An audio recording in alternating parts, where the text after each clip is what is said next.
Hello, and welcome to your first project for web localization for beginners. In this video, I'm going to give you a tour of the HTML page you'll be localizing as your first project for the course. Today, we'll focus primarily on localizing HTML, though we'll briefly discuss the main components that make a web page work. Before diving into localization, let's understand the three fundamental components of any web page. HTML defines the content structure. CSS controls the styling and the visual appearance. JavaScript, or JS, adds interactivity and dynamic functionality.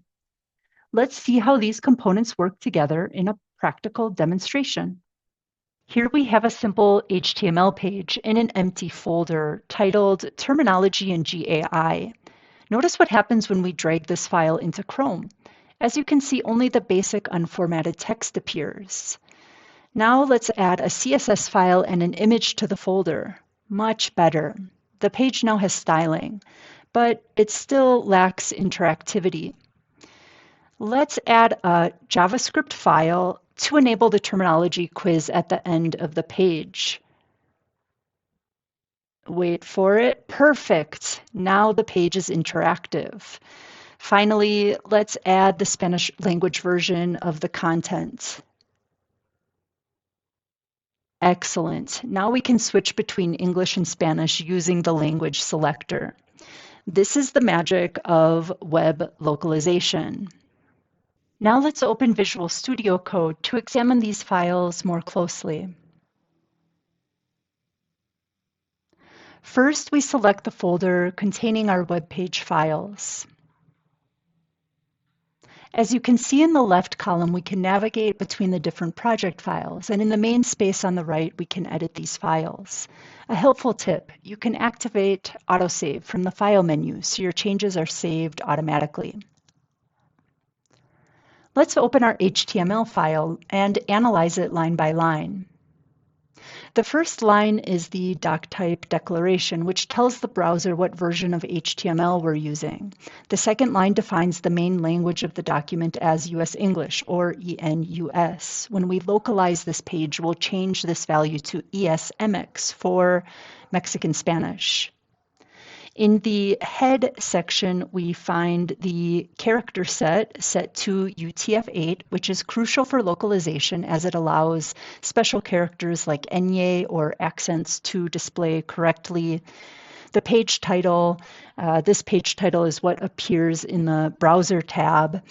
The description that will appear in search results when the page shows up in Google, and a link to the CSS file that uses the href attributes. Here we have a div with the class language picker. It's important to note that this class name should not be translated. If we did, the class would no longer match the one defined in the CSS file, and we'd lose the associated styling. Okay, now let's review how HTML tags work.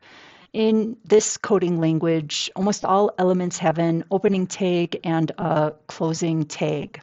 An opening tag is written with the element name between the symbols shown on the screen. A closing tag includes a forward slash before the element name, and the content goes between the opening and closing tags. Let's look at some common examples of tags. Here, H1 is the opening tag for a level 1 header, the largest heading that we can have in a file, and we see the closing tag here. The text terminology and GAI is the content that will display as the large heading on the top of the page. The P tags define a paragraph. All text between these tags will display as a regular block of texts. For lists, we have different types of lists. Here, UL stands for unordered list and creates a bulleted list. The OL tag represents ordered list and creates a numbered list.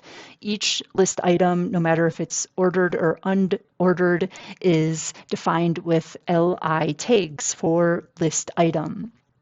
Let's add a comment to the file to explain these list tags. It's important to understand how comments are written in HTML. Comments begin with the symbols less than, exclamation mark, 2 hyphens, then comes the comment content, and finally they end with the symbols 2 hyphens and greater than. As you can see when displaying the web page, comments are not shown on the page. Developers use them as a best practice to make their code more readable. Generally, these comments don't need to be translated. Throughout the HTML file, we've left localization notes as comments that provide guidance on how certain elements should be handled during localization.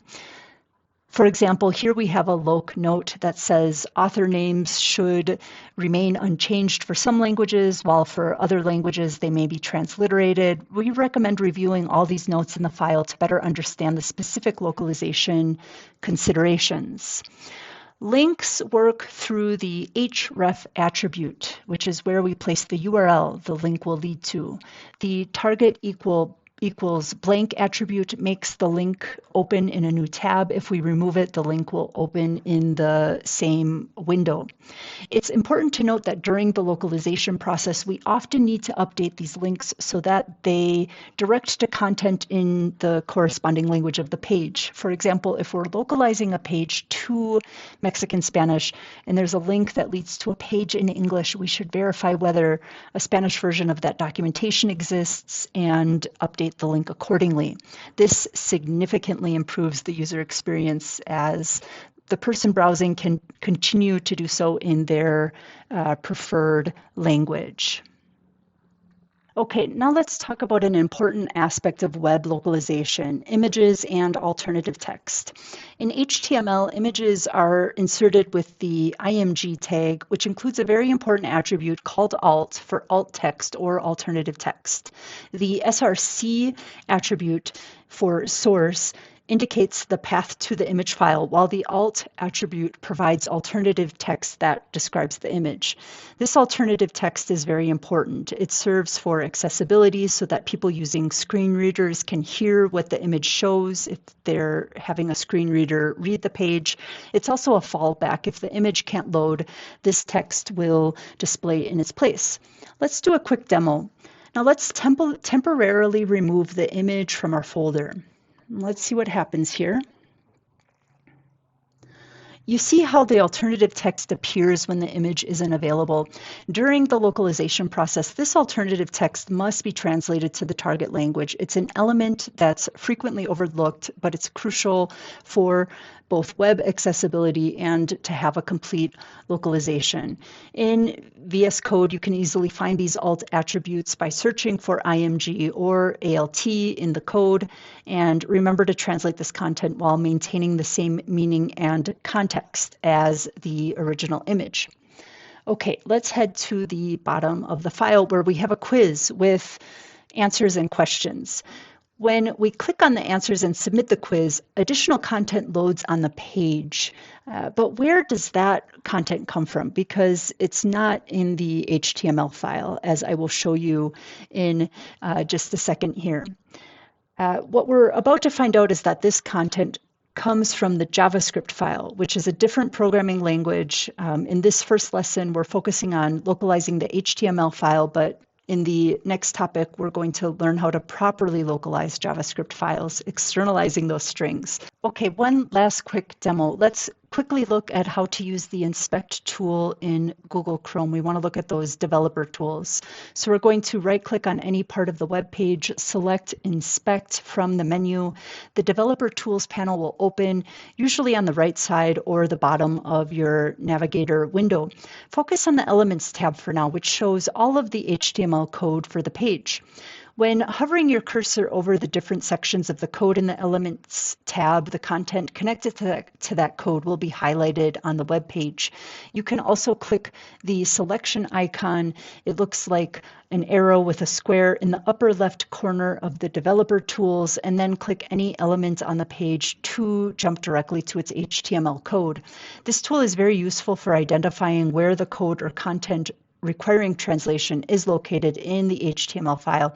You can hover your cursor over the code to see where it displays on the page. You can also experiment with changing the associated styles, for example, changing the color of some text. Since you're doing this from the browser, those changes won't save. This is just for testing and experimentation. To wrap up, I'll mention that within the assignment page on our Loc801 website, there's a checklist that will guide you through verifying that you've localized all of the necessary elements of this exercise to Mexican Spanish. Your main goal is to create the Spanish version of the HTML page that can be added to the repository to make the language selector work.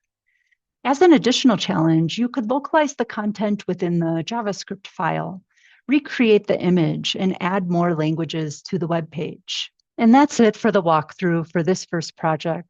I hope it helps, and see you in the next lesson.